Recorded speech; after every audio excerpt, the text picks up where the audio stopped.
नमस्कार, मी अमृता. स्वागत आहे तुमचं मेट्रो न्यूजमध्ये. आजच्या हेडलाईन्सकडे वळूया.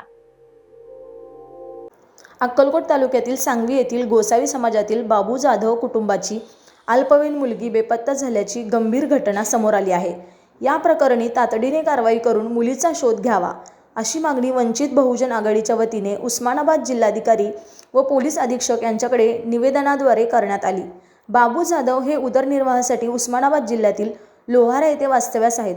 फिरस्ती करून अत्तर विक्री हा त्यांचा व्यवसाय असून लोहारा शहरात झोपडी करून ते कुटुंबासह राहतात. त्यांच्या कुटुंबात 2 मुले आणि 3 मुली आहेत.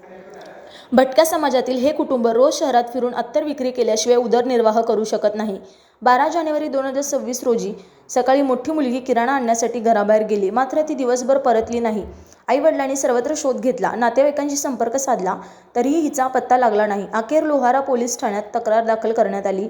संबंधित किराणा दुकानदाराने दिलेल्या माहितीनुसार मुलीने त्यांचा फोन वापरून एका मुलाशी संपर्क साधला आणि तो मुलगा तिला तेथून घेऊन गेल्याची माहिती पोलिसांना देण्यात आली आहे.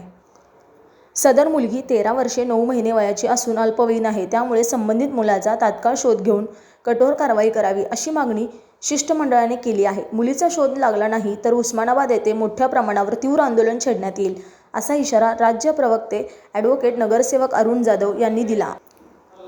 यावेळी सोलापूर जिल्हाध्यक्ष चंद्रशेखर मडी खांबे, उस्मानाबाद जिल्हाध्यक्ष धनंजय सोनटक्के, महिला जिल्हाध्यक्ष अनुराधा लोखंडे, युवाध्यक्ष शीतल चव्हाण, जिल्हा महासचिव नसीर शेख, जिल्हा उपाध्यक्ष महादेव एडके, जिल्हा उपाध्यक्ष भाऊसाहेब अंदुरकर, विधी सल्लागार ॲडव्होकेट के.टी. गायकवाड, जिल्हा प्रसिद्धी प्रमुख कुंदन वाघमारे, जिल्हा संघटक कश्यप बनसोडे, युवक सदस्य जीवन कदम, मिलिंद रोकडे, मच्छिंद्र जाधव, अक्कलकोट तालुका अध्यक्ष विशाल ठोंबरे, विद्यार्थी संघटना राज्य प्रवक्ता रविराज पोटे, यशवंत इंगळे, हनुमंत जाधव तसेच उस्मानाबाद व सोलापूर जिल्ह्यातील महिला पदाधिकारी व कार्यकर्ते उपस्थित होते.